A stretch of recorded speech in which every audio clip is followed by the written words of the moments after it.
したか？ここで少し休みましょう。今お茶をご用意しますね。お砂糖はどうしますか？多め？普通？それともなしでしょうか？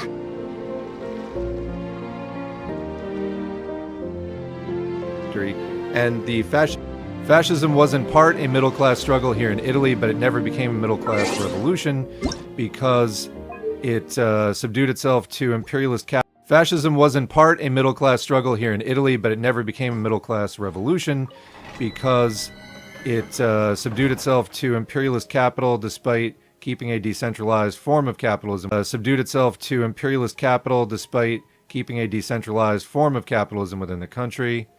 Yeah, and we read in Fascism and Social Revolution by Dutt, which is an audiobook on the channel. We read in Fascism and Social Revolution by Dutt, which is an audiobook on the channel, about how fascist quote-unquote theory was always incoherent, self-contradictory, and the fascist political reality never really followed through on it. About how fascist quote-unquote theory was always incoherent, self-contradictory, and the fascist political reality never really followed through on its promises. I mean, to like working people. It just gave power to capital. Behind every middle-aged conspiracy theorist is a wife solely responsible for getting him to eat vegetables. I bet he's still resentful. It just gave power to capital. Behind every middle-aged conspiracy theorist is a wife solely responsible for getting him to eat vegetables. I bet he still resists it too. It is such like a childish mentality. It's a very, you know, I'm 14 and this is deep kind of contrarianism. I mean, look, I had that phase, but I was actually, you know, a teenager at the time. And there's, I think, also something to be said for libertarianism as a trauma response. I have known people, and I've seen this a lot actually, where people who have kind of controlling situations in their life or some kind of trauma develop this kind of like absolute intolerance to any form of control, even like reasonable amounts of just control for social cohesion. You know, like stop signs and traffic lights become ideologically unacceptable as kind of like a trauma reaction. I think that needs to be investigated more. Yes, a lot of these are just absolute man children, for sure. People also compare lolberts to house cats. Now, I love house cats. They're beautiful, wonderful, weird little guys. Actually super gross as well, but we love them anyway. But house cats, you know, they have cat psychology. In their mind, they are a lion or whatever. But they're small, they're fragile, and the only reason that they have as much dominance and sort of, you know, freedom of movement and everything that they have is because of the household that supports them. A lot of cats that live in the wild live, you know, very difficult lives, get their ears chewed off and tails and everything else, and they don't live very long. Libertarians kind of the equivalent. They strut around not realizing that it is actually the big capitalists that they are so opposed to, which are actually allowing them to say all the bullshit that they're saying. I know way too many people from where I grew up who are lost in that stuff. I mean, all this stuff is really rampant. Like I said, in the 2000s, when I was trying to figure out my politics, libertarian was everywhere, and at that time, legitimately, although I had definite objections to it, and it seemed to me like libertarianism was a cure worse than the disease. It was like the only conversations, their conversations in some ways were getting to more of the substance in geopolitics than were the liberal I mean, liberal in the sense of like left liberal Democratic Party conversation, who were talking about absolute fluff. It was like the only conversations, their conversations in some ways were getting to more of the substance in geopolitics than were the liberal I mean, liberal in the sense of like left liberal Democratic Party conversation, who were talking about absolute fluff. They were not really talking about anything in terms of what's going on with the war on terror. Why is the war on terror happening? What's happening next? Global financial crisis, you know. Actually, it was after 2008 that the left wing started reemerging more. Like I said, a few years later, you had Occupy. That was such a breath of fresh air for me, because I was like, oh, finally, a movement I can get involved with that isn't this fucking libertarian crap, because I stretched my involvement in that as far as it could possibly go, and I was starting to get really disgusted with it, and I was just backing off of it. for a couple of years. Couldn't figure out a new direction. Occupy kind of exposed me to some stuff that I just didn't see in the conversation as much before. I think the point is that fascism appealed to the petty bourgeoisie by portraying the scapegoat as a subversive nationality with a mystical power that was somehow both the big corporations price gouging them and the communists, labor unions, syndicalists, quote unquote, threatening them with strikes and higher wages. Yeah, so exposed me to some stuff that I just didn't see in the conversation as much before. I think the point is that fascism appealed to the petty bourgeoisie by portraying the scapegoat as a subversive nationality with a mystical power that was somehow both the big corporations as a subversive nationality with a mystical power. By portraying the scapegoat as a subversive nationality with a mystical power that was somehow both the big corporations price gouging them and the communists, labor unions, syndicalists, quote unquote, threatening them with strikes and higher wages. Yeah, so the basic, I think the point is that fascism appealed to the petty bourgeoisie by portraying the scapegoat as a subversive nationality with a to the petty bourgeoisie by portraying the scapegoat as a subversive nationality with a mystical power that was somehow both the big corporations price gouging them and the communists, labor unions. That kind of exposed me to some stuff that I just didn't see in the conversation as much before. I think the point is that fascism appealed to the petty bourgeoisie by portraying the scapegoat as a subversive nationality with a mystical power that was somehow both the big corporations price gouging them and the communists, labor unions, syndicalists, quote unquote, threatening them with strikes and higher wages. Yeah, so the basic impetus of fascism is to transform class struggle into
racial or national or religious, some kind of other infighting or struggle rather than class struggle.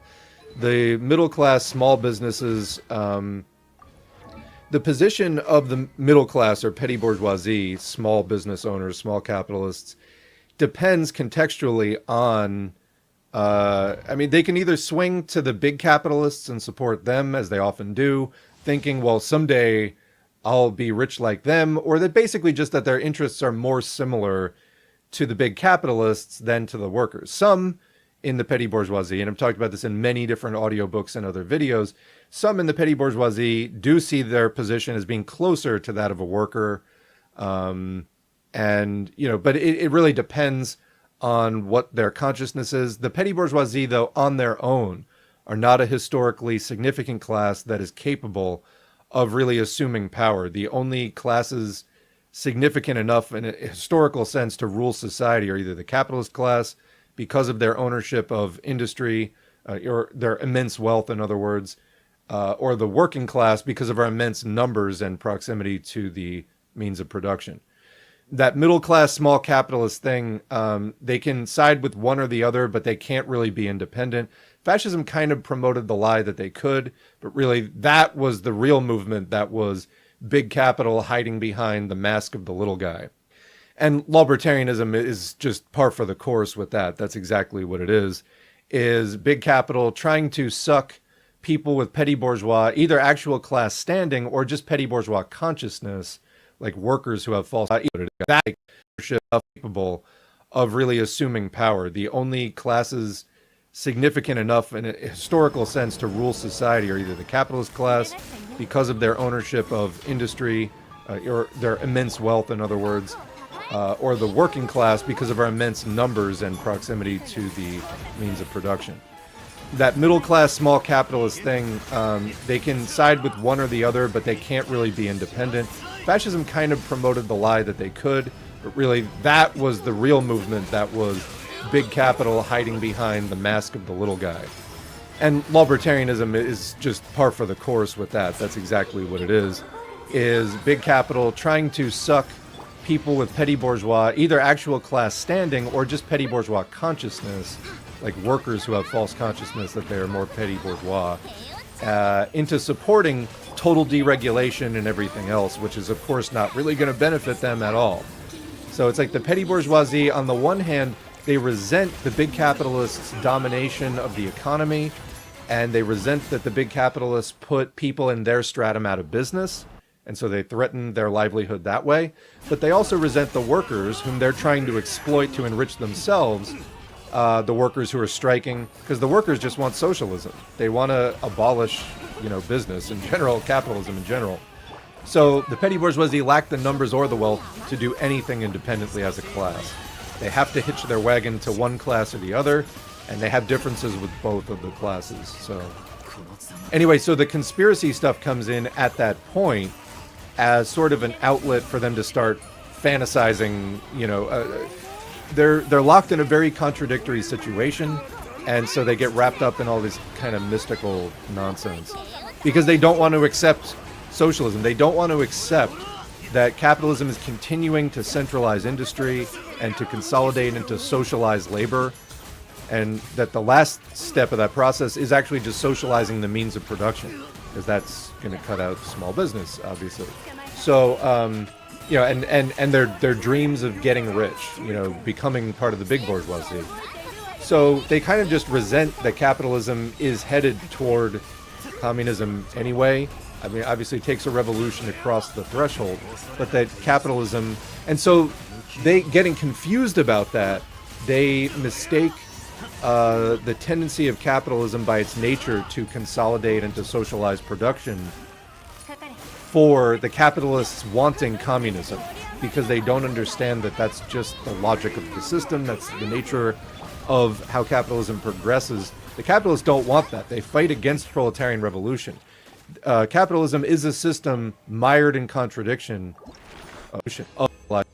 anyway. Obviously it takes a revolution to cross the threshold, but that capitalism, and so they getting confused about that, they mistake the tendency of capitalism by its nature to consolidate and to socialize production for the capitalists wanting communism, because they don't understand that that's just the logic of the system. That's the nature of how capitalism progresses. The capitalists don't want that. They fight against proletarian revolution. Capitalism is a system mired in contradiction of the type we've just been describing, but they try to hang on to their dominance of society despite those contradictions. That's what people who say that just capitalists want communism don't understand. And, you know, of course, not making the distinction of in communism, capitalism is abolished, the capitalist class is abolished, and those capitalists who quote unquote want communism lose everything. They lose their private property. Why would they want that? Obviously they don't. This whole thing is a distortion. It's nonsense. It just, you know, anyway, you and I can see that. We're going to have to keep walking people through that until more and more people kind of, you know, pick up on that.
The last time I was on Piers Morgan's show, he said to me, criticize Iran. I wanted you to criticize your regime right now.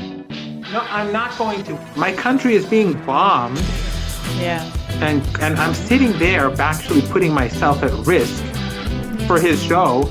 And he wants me to sit down under airstrikes and criticize Iran. Why should I do that? Even though now today they're all saying, yes, it was good that we pressured AOC to do the right thing, right?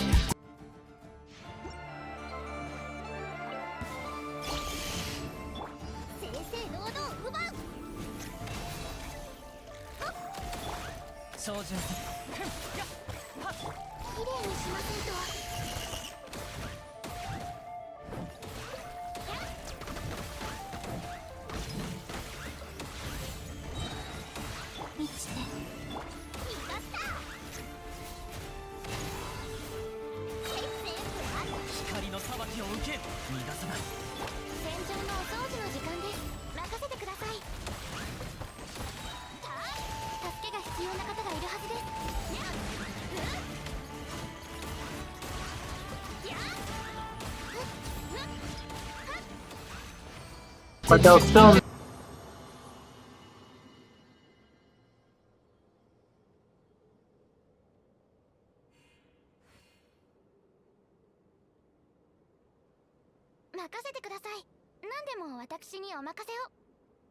そういえば何をすればよろしいのでしょうか。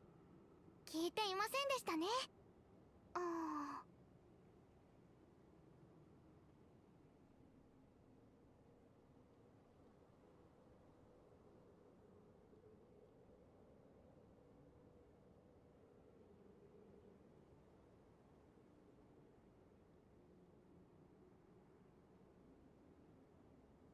疲れましたか？ここで少し休みましょう。今お茶をご用意しますね。お砂糖はどうしますか？多め？普通？それともなしでしょうか？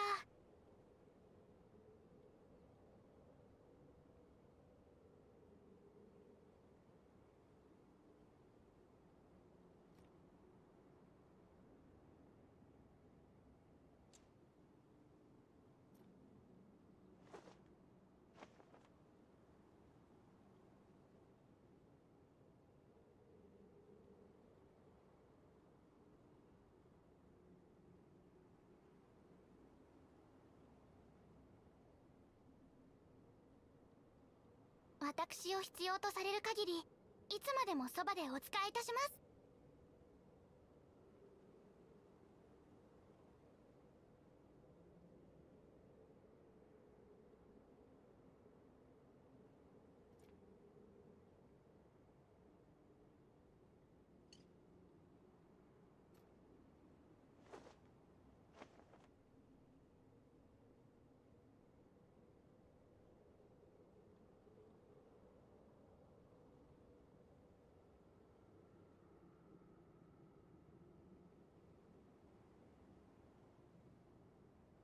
疲れましたか？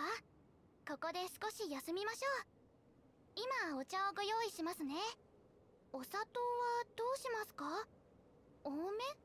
普通？それともなしでしょうか？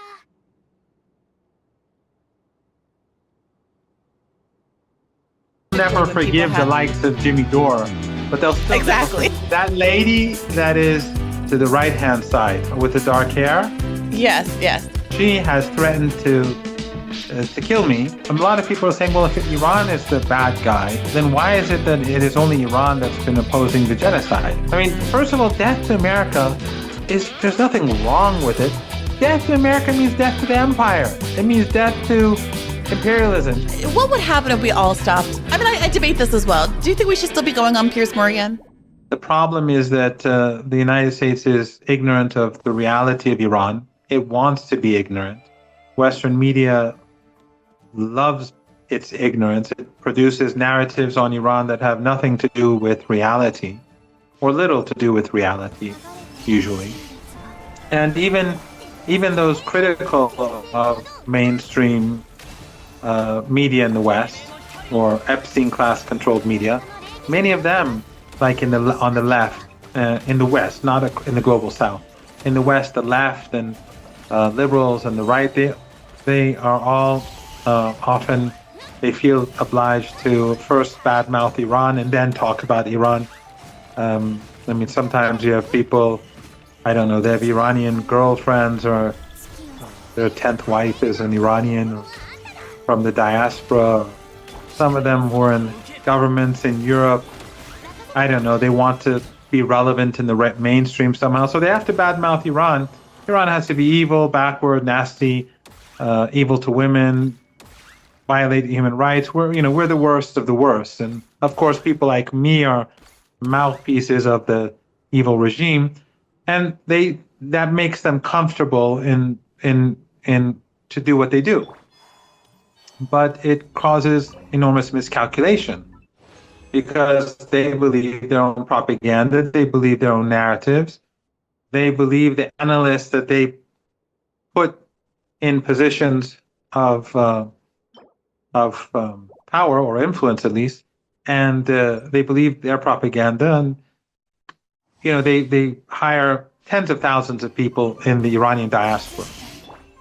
Tens of thousands of Iranians are on the payroll in one form or another, whether they're in camps in Albania where there are 3,000 or 4,000 there, just trolls, online trolls, that's their job, or they're in other camps, or they are in, there are hundreds of Iranian media outlets and television stations in the West funded by Western governments.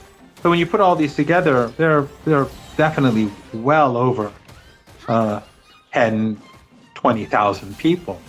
And so these people, they get funding, and then they also invite politicians to their gatherings, and they pay them enormous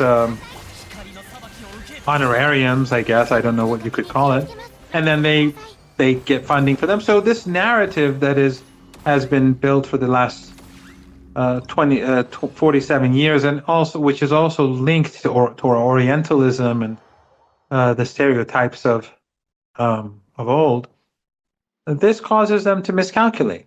And therefore, when I speak with them and I say that, look, you cannot defeat Iran, they say, well, this is just propaganda, because it doesn't conform with what they believe, that the regime, as they love to call it, is unpopular, it is corrupt, it is imploding.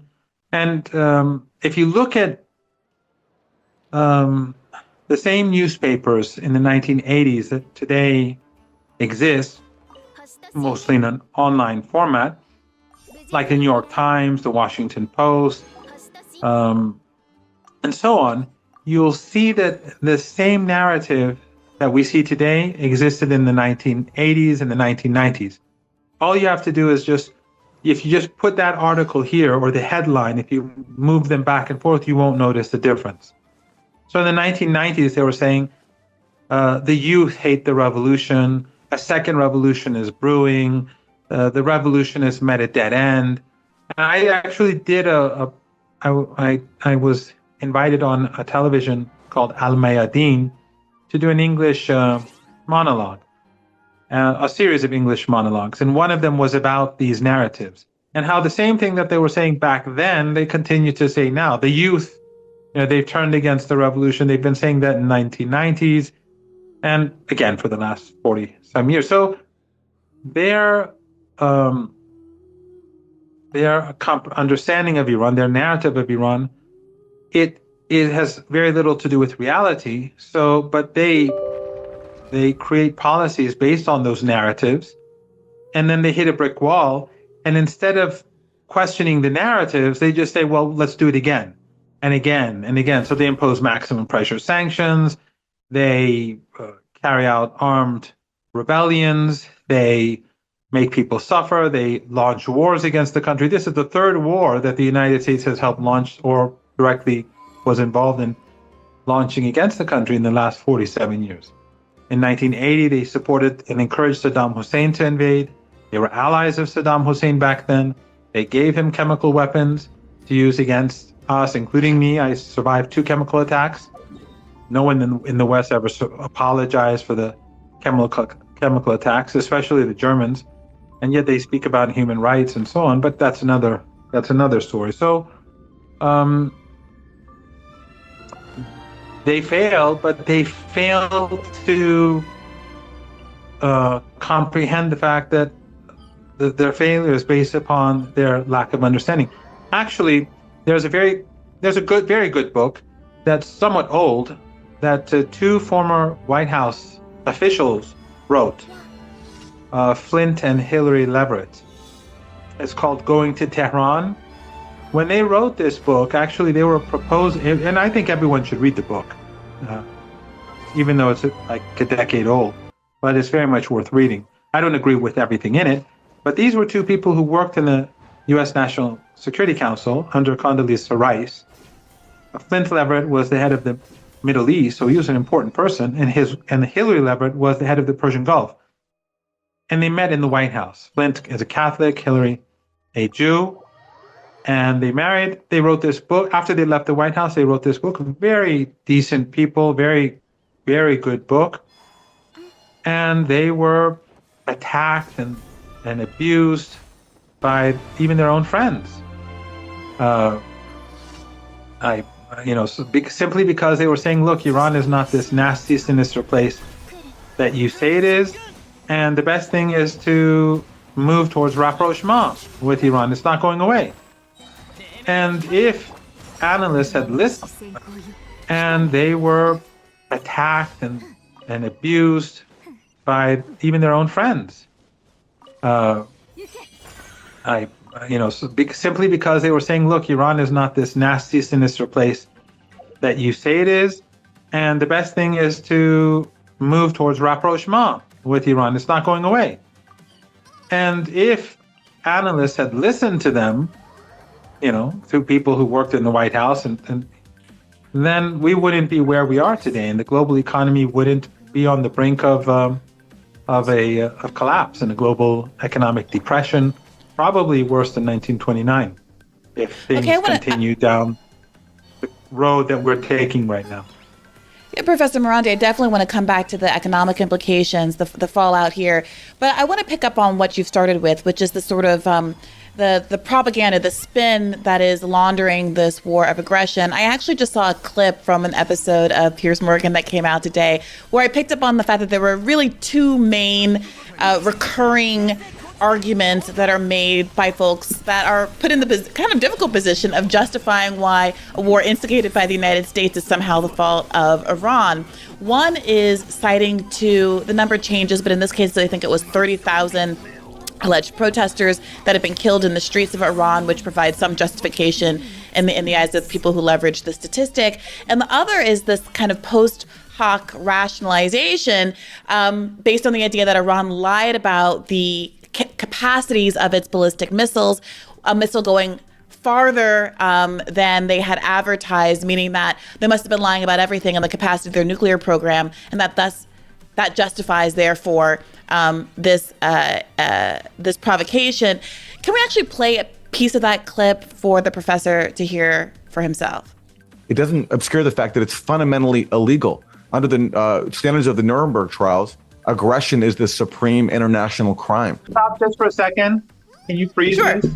Sure. That lady that is to the right-hand side, the second woman with the dark hair. Yes.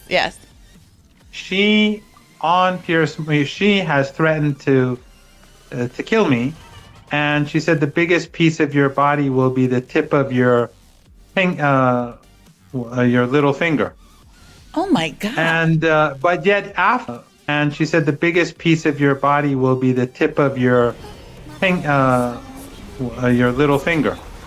Oh my God. And but yet after doing that, and she did this online, she posted it on. After that, she's still a recurring guest on Piers Morgan's show. You mean to tell me that Piers Morgan hasn't condemned her? He hasn't asked anybody to condemn her? He condemns me.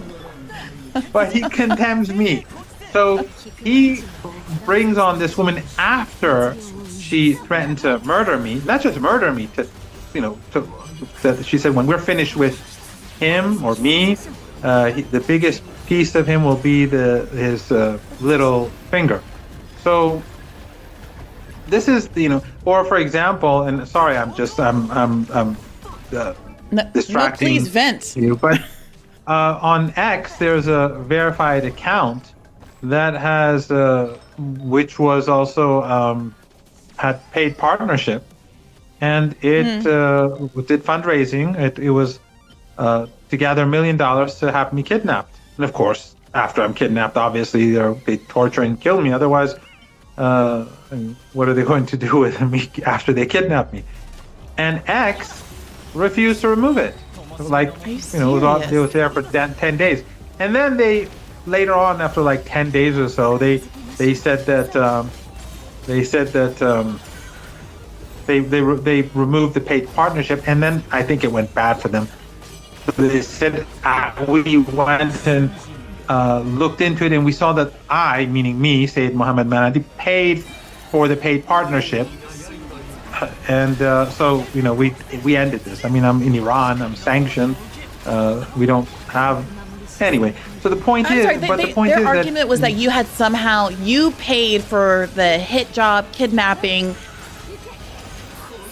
advertisement on yourself from an economically sanctioned country. Exactly. So they removed the paid partnership, but I guess the offer stands, and the people who paid them, I don't know where that money went and what they're going to do with it and who the people were that paid. But it went bad for them because a lot of people complained. But the point is that Twitter refused to remove their tweet and refused to touch the account. But when I tweet about, like, I show a picture of 3-4 Palestinian kids crushed under the rubble of a building and only their feet are hanging out, and I write Western civilization, I get emails saying that you have to remove this tweet. This is not Western civilization, and unless you remove this tweet, you won't have access to your account. I've had many of my tweets removed for such things, but they gather money. They do fundraising to kidnap me, and that they won't remove the tweet. So this woman, it's disgusting. She threatens to murder me and to tear me to small pieces. Yet Piers Morgan, who has producers who do their research, and I actually think I told one of his producers that's what she's done, what she said. They continue to invite these people. So this is the nature of Western media and power. You're absolutely right. I think blessedly in this particular clip, I don't think that woman happens to speak. It's another venerable, I'm sure. I just want people to know that this is what we in Iran are dealing with. Yeah, they're the good guys, the Democrats, and so on. I can't get a sentence. I mean, Piers Morgan won't let me talk. Yet this woman who's allowed to talk threatens to kill me. X removes my tweets. I mean, Instagram and Facebook have just removed me altogether years ago. But X removes my tweets. But when people are gathering money openly to kidnap me and do whatever it is they want to do afterwards, that's fine. I'm so sorry, Professor. If it's any small consolation, you have infinite time and the absolute dominance of the floor here to respond to what gets said in this clip. And you'll have the help of Aaron Mate, who is in this panel and pushing back against some of the hasbara that ends up getting said. But let's keep it rolling and give you an opportunity to weigh in here. Even his own intelligence agencies affirmed a year ago, and this hasn't changed, that Iran did not have a nuclear weapons program. It limited its missile ranges. At best, they said but by we do know. 2035. But hang on that point, because we do know they were clearly lying about the capacity of their missiles, right? They fired a missile only last week, which went twice as far, a ballistic missile, twice as far as they had said that their missiles were capable of going. It didn't actually land on its target, but the distance it travelled would mean it could potentially get to Europe, it could get to London, to Paris, whatever. That is in direct contradiction to the undertakings Iran had given about the distances its missiles could go. So they've clearly been lying. Well, not necessarily, because first of all, even NATO said we can't confirm that Iran fired that missile. So I'm not even sure that it was Iran, but let's say it was Iran. If it was Iran, then it's quite possible they put on. Well, who else fired it? Well, listen, I wouldn't put anything past Israel. They carry out all sorts of nefarious acts all the time. I wouldn't be surprised if this was a false flag. But listen, let's assume it was Iran. Well, hang on. Aaron, you're expecting me to believe that Israel deliberately fired a ballistic missile at an American base. Yeah, that happens. Believe it or not, that has happened in the past. Yeah, Israel decades ago attacked the USS Liberty, killed a bunch of U.S. Soldiers. So actually, I wouldn't put it past them. But listen, let's assume it was Iran. Let's assume it was Iran. Just hold on a second. I'll just finish this point. Is it possible? If it was Iran, if I can finish this point, it's possible they put a smaller payload on the missile, which means it can travel further. And regardless, look, this whole debate is skewed because Iran is defending itself against an act of unprovoked aggression, an act that is not targeting the quote-unquote regime. It's hitting schools. They massacred over 150 girls in the opening hours of this unprovoked war. They're hitting pharmaceutical plants that make medicines, for Iranians. On this point, they're hitting residential buildings. Yeah, but Aaron, the idea. Okay, but look, I have serious misgivings about this war and have done from the start. I do not think that Iran had an imminent capacity to have a nuclear weapon or to use one. I think that is nonsense. And also flies completely in the face of what we were told after the 12-day war last summer. We were told that whole capacity had been destroyed anyway. And none of that makes any sense to me. But the idea that Iran had never provoked either Israel or the United States, I mean, that is also patently disingenuous because Iran for the last few decades has systematically waged a campaign of terror through the Houthis, Hezbollah, Hamas, and other proxies against Israel. Ayatollah has led the chants of death to America, death to Americans. They have killed, I think, more Americans than any other nation in the world, right, in the last 47 years. So this idea that this has all happened out of nowhere, I just think is disingenuous. All right, let's give you the floor as promised. There was a boatload of Hasbar there at the end from Piers Morgan. How would you respond to this idea that sure, I wasn't down, I didn't support the justification that Iran is prepared to launch a nuclear program, but it is historically the attacker. It has killed more Americans than any other country, and therefore, I guess this war isn't unprovoked. Let's hear your response. Well, Piers Morgan is, he's not a credible person, and I don't take anything he says seriously, but literally almost anything. But first of all, the U.S.-Iranian relationship is it began with the anger and the hostility began with the U.S. coup in Iran in 1953, where the U.S. imposed the Shah and then helped create, along with Mossad, the secret police Mossad.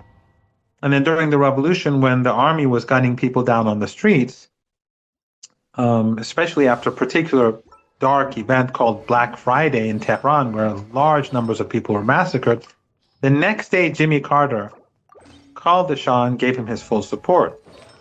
Then after the revolution, the U.S. supported Saddam, encouraged him to attack Iran. And these Arab family dictatorships in the Persian Gulf gave Saddam Hussein, which are U.S. client regimes, gave Saddam Hussein hundreds of billions of dollars to carry out the war, and the West gave him chemical weapons, the political cover to use the chemical weapons, and the military intelligence, the United States in particular, was given to them to use those chemical weapons effectively. So when the American government or people or propagandists like Piers Morgan speak about Iranians killing Americans, for me it's quite extraordinary but understandable because that's how the Western narrative works.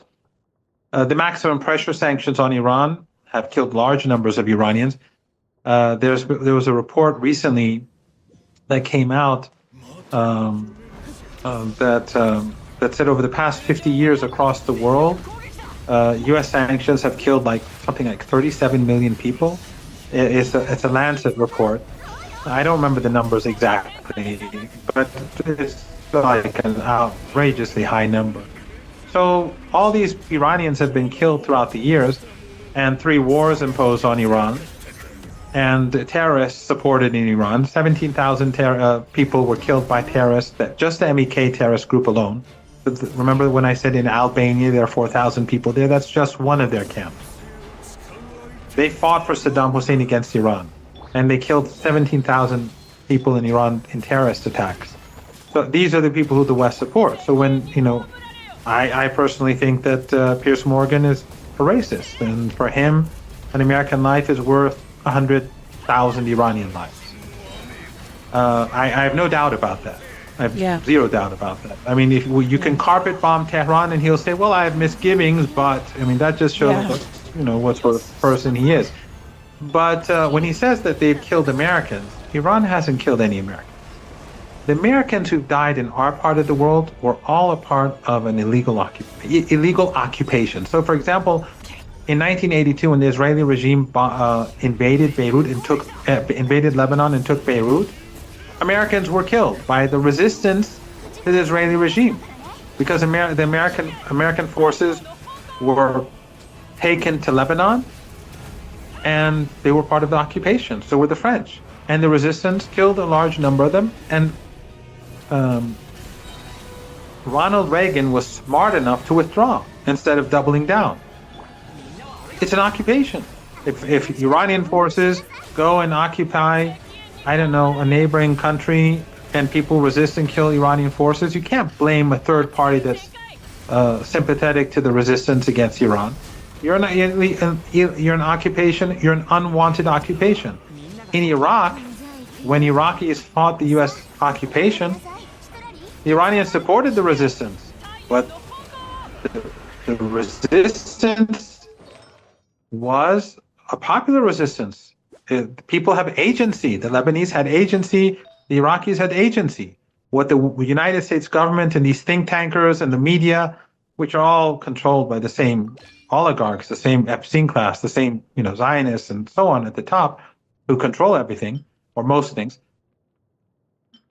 These people have the right to fight for the independence of their country. But the United States, these people want to pretend that they don't have agency, that no, this Iran came in and killed the Americans. We occupied the country, but our soldiers are being killed. It's Iran's fault. No, it's your fault for occupying the country. Afghanistan, and Iraq and Lebanon. But what Piers Morgan is trying to do is trying to say that any American who died in Iraq is Iran's fault. Any American who died in Afghanistan, it's Iran's fault. Any American who died in Lebanon, it's Iran. No, it's your government's fault, or the American government's fault, for occupying these countries. Oh, and by the way, just because the 30,000 people that you mentioned, which had to do with January the 8th and 9th earlier this year, the armed riots in Iran. Well, the number went all the way up to 80,000. I don't know how it came back down to 30,000. But the actual number is 3,117. And the government gave those numbers with all the names. Hundreds of police officers and security officials and officers of the law, meaning like volunteers, hundreds were killed. Hundreds. By armed rioters. There's much footage of it. But Western media likes to say these are peaceful protesters. No, they weren't peaceful protesters. A lot of innocent people died in the crossfire, in the battles that went on between the police and these rioters and these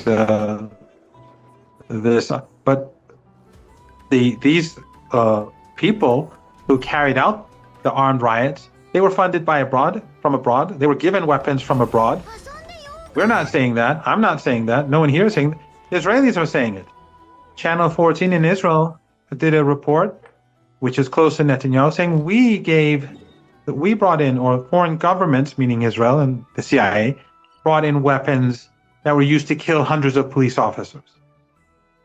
And then Pompeo, who was the head of the CIA, said Mossad is on the ground in a tweet. In an interview on, I don't know, channel 13 or 15 of Israel, one of these two channels, he said the CIA is on the ground.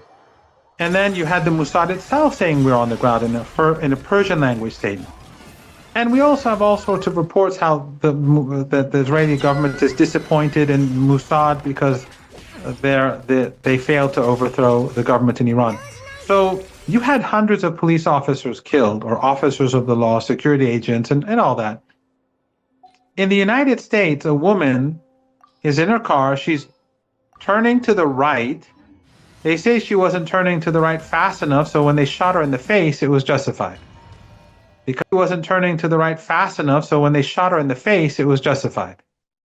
Because that ICE officer felt threatened. And we saw the car moving like 2 million times and from 500 different angles. And then, the government, the regime, the Trump regime justified it, and so did all of Trump's supporters. Mm-hmm. Or the young man who was, shot in the back, who was the nurse who was also white, by the way. Yeah. Yes, who was taking care of,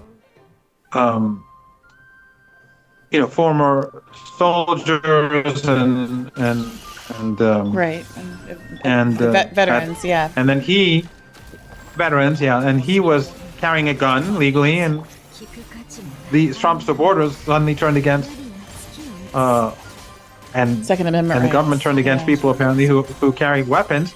So he's justified in being killed by the police too.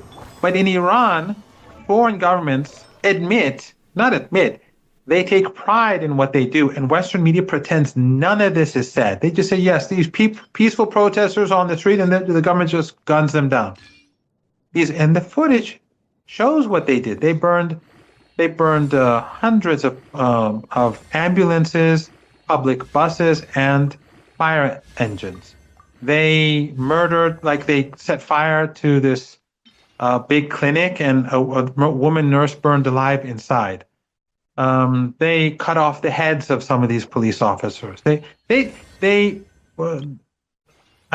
don't want to say, it's horrible. But these people were monsters. They're like ISIS. They're secular ISIS. But Western media glorifies them because Western media does not reflect reality. And then you see these people like, I don't want to name them, but the guy has an Iranian wife, apparently. So he supports these terrorists. Or, I don't know, the former economy minister of Greece has to also talk nonsense and repeat. Yanis Varoufakis.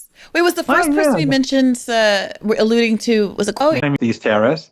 Or, I don't know, the former economy minister of Greece has to also talk nonsense and repeat. Yanis Varoufakis. Wait, was the first person we mentioned alluding to, was it Cornel West? Doesn't he have an Iranian? I'm not trying to speculate, but doesn't he have I didn't want to name them, so. Okay, I'm sorry, but this is kind of interesting, because I do think that this point about the protesters is a little bit of a squishy one, even for, people on the left who agree with the larger point. It's clear as day what happened. It preys on, it exploits our good faith sympathies against any kind of brutality, and for the right for people to resist their governments democratically and all of those kinds of things. But I do wonder if it sort of is beside the point. Correct me if I'm wrong. From an analytical perspective, one could believe that there are people who are. I fully take your point about the extent to which it's been egged on by foreign governments, right? And provoked by foreign governments. But even if that weren't the case, it can be true that there is civil unrest in a country that might be legitimate, or that one might have political sympathy for, depending on your orientation. And that also doesn't legitimize America attacking said country in the name of that resistance. And I think people understand that in the context of Ukraine, right? Your belief that America should be involved, or the extent to which it should be involved, or the extent to which it worked to prolong the crisis instead of negotiating to bring it to an earlier close, can be understood separate and apart from one's sympathies with what the people of Ukraine are going through. I mean, does that randomize America attacking said country in the name of that resistance? And I think people understand that in the context of Ukraine, right? Your belief that America should be involved, or the extent to which it should be involved, or the extent to which it worked to prolong the crisis instead of negotiating to bring it to an earlier close, can be understood separate and apart from one's sympathies with what the people of Ukraine are going through. I mean, does that feel like the correct analysis to you, or would you tweak that at all? No, I think that in the case of Iran, that's not what happened. And these people are intellectually dishonest. And it I fully take your point about the extent to which it's been egged on by foreign governments, right, and provoked by foreign governments. But even if that weren't the case, it can be true that there is civil unrest in a country that might be legitimate, or that one might have political sympathy for, depending on your orientation, and that also doesn't legitimize America attacking said country in the name of that resistance. And I think people understand that in the context of Ukraine, right? Your belief that America should be involved, or the extent to which it's right orientation, and that also doesn't legitimize America attacking said country in the name of that resistance. And I think people understand that in the context of Ukraine, right? That might be legitimate, or that one might have political sympathy for, depending on your orientation, and that also doesn't legitimize America attacking said country in the name of that resistance. And I think people understand that in the context of Ukraine, right? Your belief that America should be involved, or the extent to which it should be involved, or the extent to which it worked to prolong the crisis instead of negotiating to bring it to an earlier close, can be understood separate and apart from one's sympathies with what the people of Ukraine are going through. I mean, does that feel like the correct analysis to you, or would you tweak that at all? No, I think that in the case of Iran, that's not what happened. And these people are intellectually dishonest.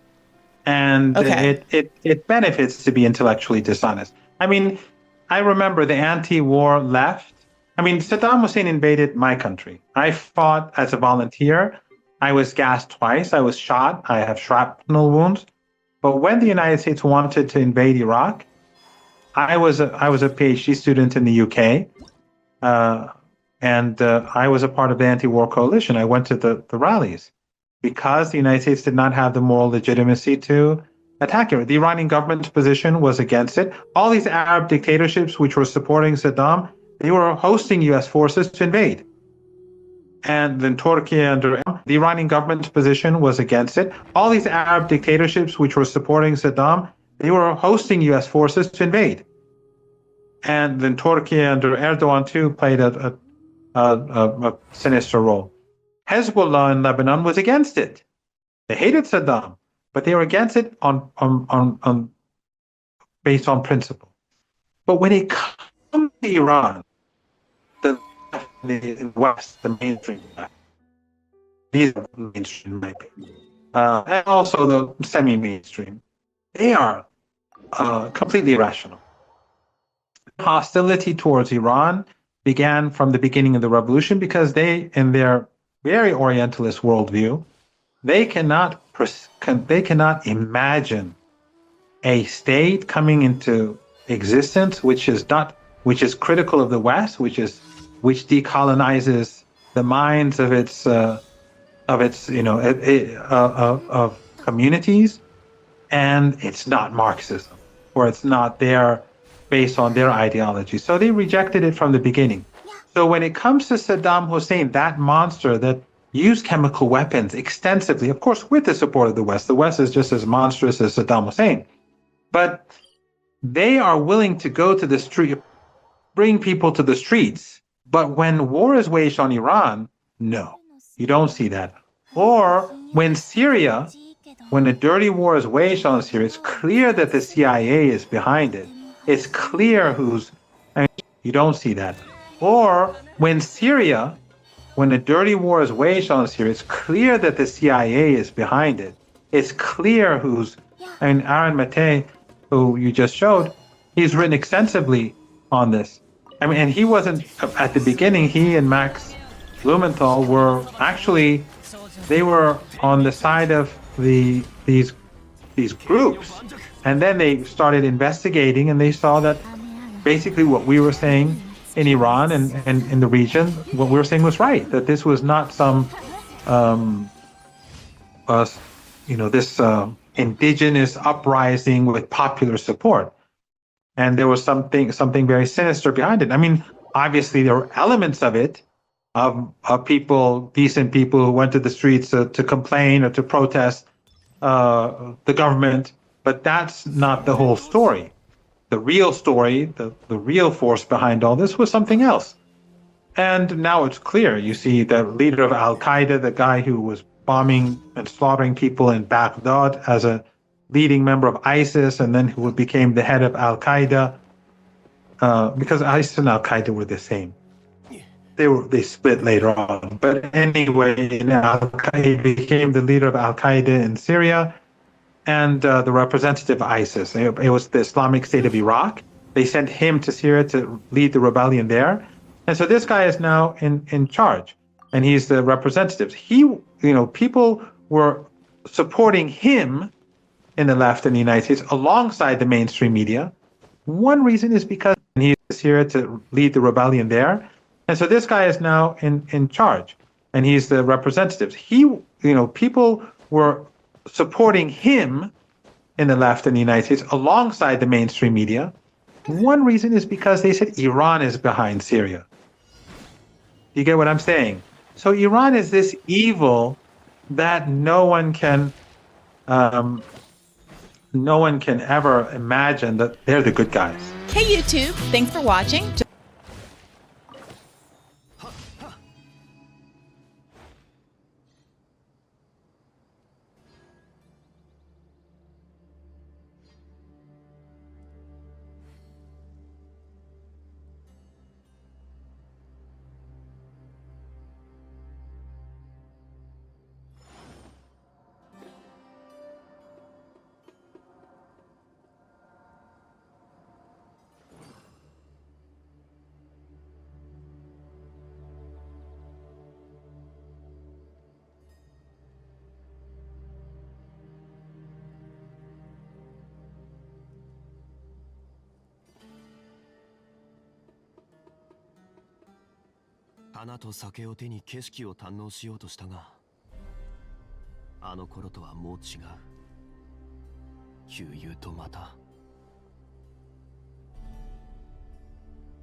聞く価値もない。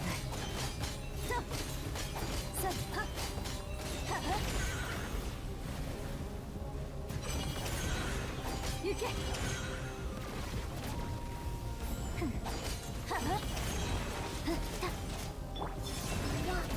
今だ。お前は囚人よ。逃がさない。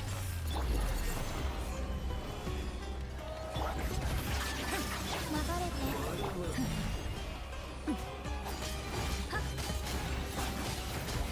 洗い清めましょう。さあ行け。ははせっや岩山八九頼んだよ。移してさあ行け。洗い清めましょう。行け。せっさあ洗い清めましょう。網なの流れて。この古臭い世界に妥協するといい。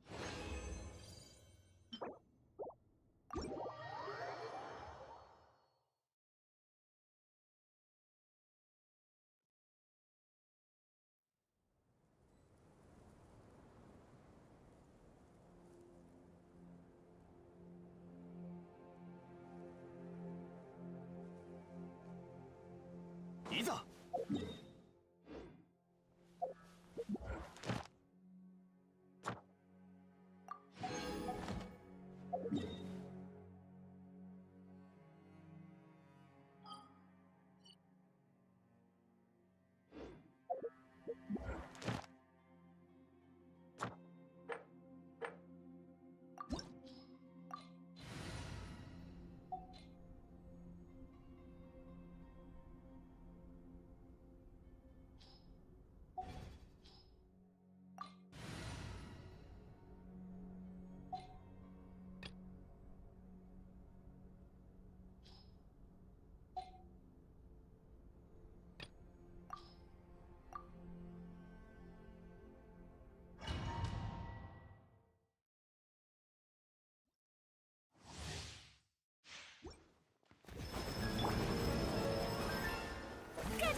競争よ。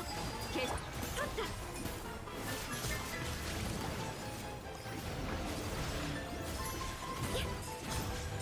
踊ります。いでよ。僕をたたえよ。一気に行こうかしら。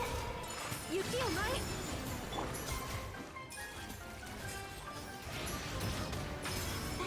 この方がずっと面白い。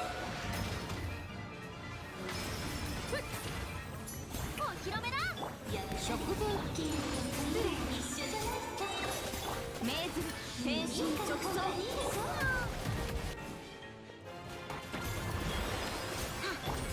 最高の一品よ。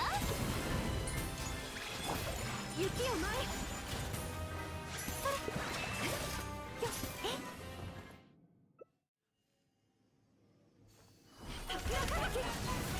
魂よ、僕をたたえよ。低温調理。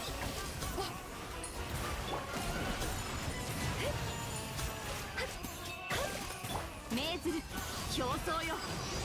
世界を熱狂の渦に。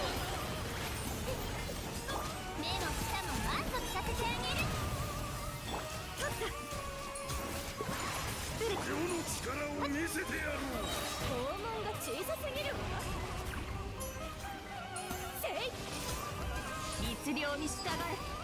カジャーン。これより演じるは断罪の務め。舞台効果も大切よ。ちょっと神作りを忘れた魂よ。歌え。僕の名のもとガンのように羽ばたけ。雪を前へ。クイーンよ、ダンスといこう。競争よ。決して命ずる。冷凍の時間よ。踊りなさい。桜さばき。後悔するぞ。光り輝くがいい。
あなたに安らぎがあ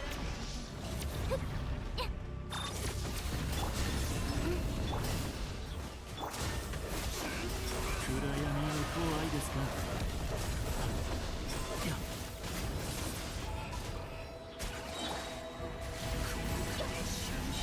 交渉は終わりです。三月よ輝け。ほら死の底へ。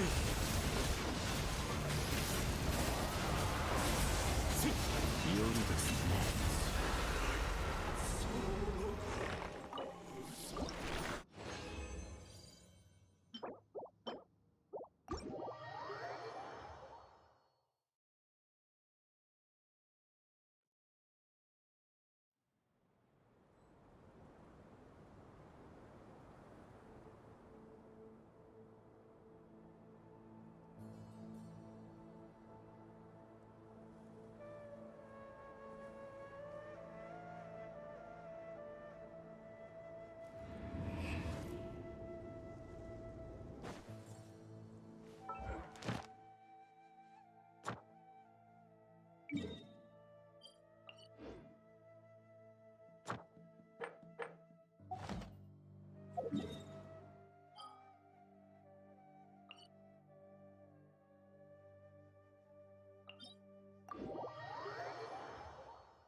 移して光の裁きを受ける。精進する。行け。洗い清めましょう。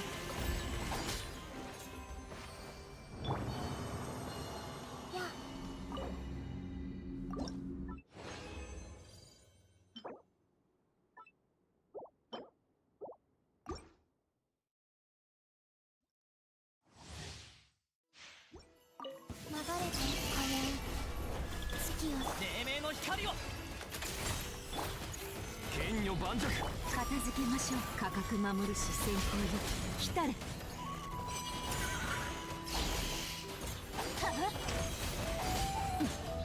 け。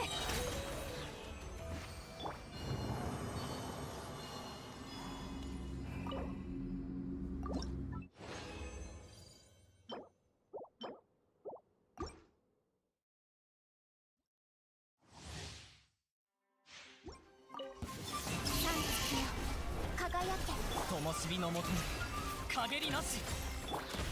岩山八九。洞察と知恵は律令を生む。洗い清めましょう。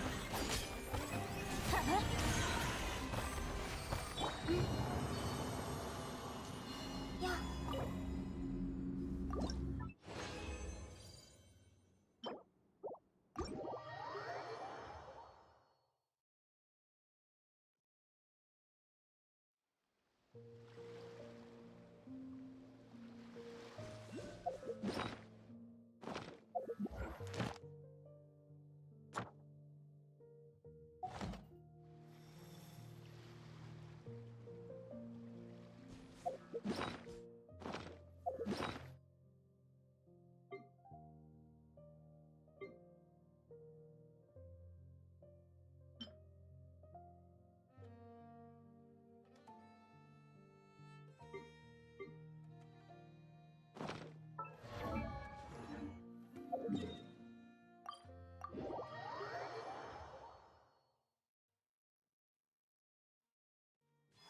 星と深無事今日の星と深淵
いざ降臨。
Tier list, a YouTube classic. Today we'll be discussing the leaders of post-revolution China. But there's a catch. We're not just going to be covering the general secretaries, which is the official term for being the leader of the Chinese Communist Party, and politically speaking, the top role. Because until relatively recently, they weren't always the ones who held the most power. For instance, you might have heard of this guy before, Deng Xiaoping. Well, he was never actually that. Rather, he was the chairman of the Central Military Commission, but of course, at the time, he was considered quote-unquote leader of China. The method I'm going to be using to rank these leaders is quite simple. I'll briefly talk about who they were. The method of Military Commission, but of course, at the time, he was considered quote-unquote leader of China. The method I'm going to be using to rank these leaders is quite simple. I'll briefly talk about who they were, look at their achievements, compare them to their failures, look at the long-term effects of their decisions, and just overall how much I like them. So let's just get straight into it. Oh, and if you don't care for my reasoning and just want to see the final tier list, to save your time, feel free to skip to this timestamp.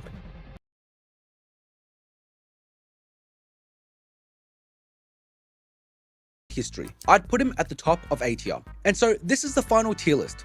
Of course, this is biased based on my own opinion, but if you have your own thoughts on where these leaders should be ranked, please drop a comment, as I'd love to read it. And finally, if you want to know why so many Western leaders have been aligning themselves with China lately, be sure to check out this next video. If you're eating right now, I hope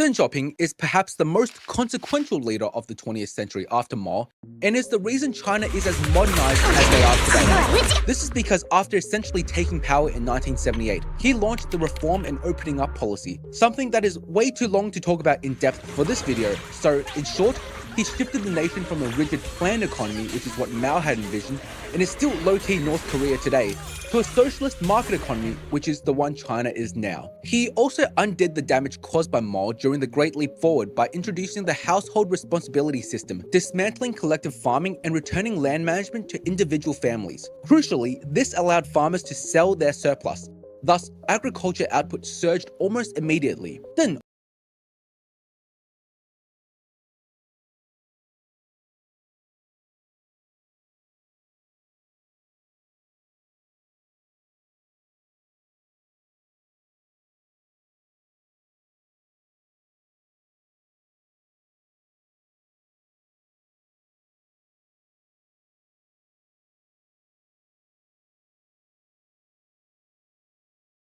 also established special economic zones in Shenzhen, Zhuhai, Xiamen, and Shantou as laboratories for capitalism within a socialist state, thus welcoming foreign people in the West still don't know this. As you can see from this full video, the famous tank man did not get run over by the tank. I'm not sure why a lot of people in the West think that is the case.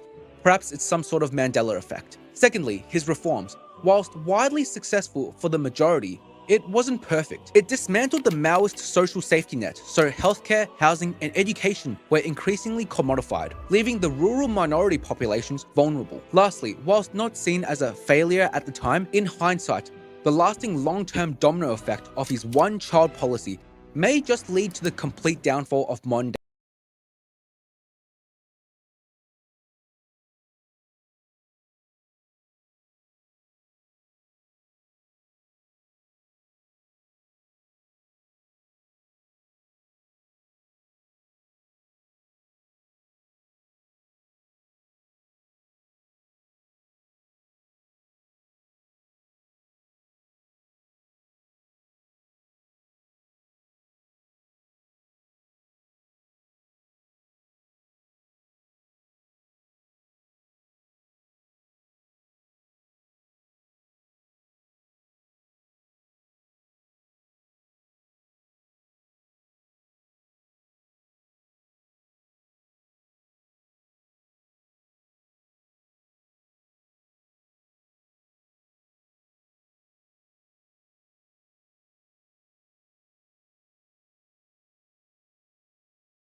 Hello?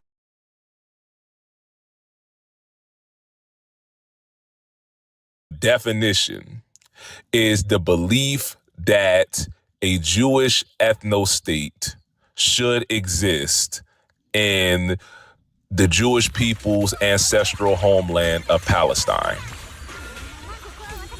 By definition.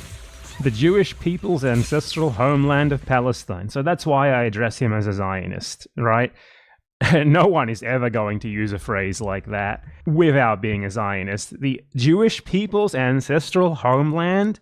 People have ancestral homelands now that they can just go to because they claim that they were related to someone who lived there 3,000, 4,000, 5,000 years ago. Is that how this works? You know, no one who isn't, at least on some level, a liberal Zionist would use terminology like that. So, oof, we're not getting off to a good start here.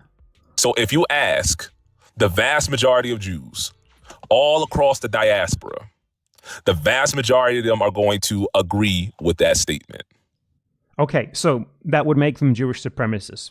Because as you said, it's the belief in the existence of a Jewish ethno-state. That is a state by Jews, for Jews, as an ethnicity, giving them ethnicity-based privileges over other groups of people based on their ethnicity, okay? So that's Jewish supremacy. If you agree with that statement that there should exist a Jewish ethno-state, you're a Jewish supremacist. Yeah, of course. Like, what if you were to say, white supremacy is the belief that there should exist a white ethno-state in blah blah place? If the vast majority of whites agreed with that, then that would make them white supremacists, wouldn't it? Surely you understand how you're creating like a special exception here for Jews, right? Because you're uncomfortable with the notion that Jews can do ethnic supremacism just like anyone else. Like, how is there possibly a but to this? Well, let's find out. However, if you ask them, and this is the key here, what means ought to take place in order for such a state to exist? You understand what I'm saying? It's like asking black people, This is like trying to make a distinction between liberal Zionism and other forms of Zionism. There's no distinction. You're still a Jewish supremacist if you're a liberal Zionist. You can't support the existence of a Jew. Find out. However, if you ask them, and this is the key here, what means ought to take place in order for such a state to exist? You understand what I'm saying? It's like asking black people, This is like trying to make a distinction between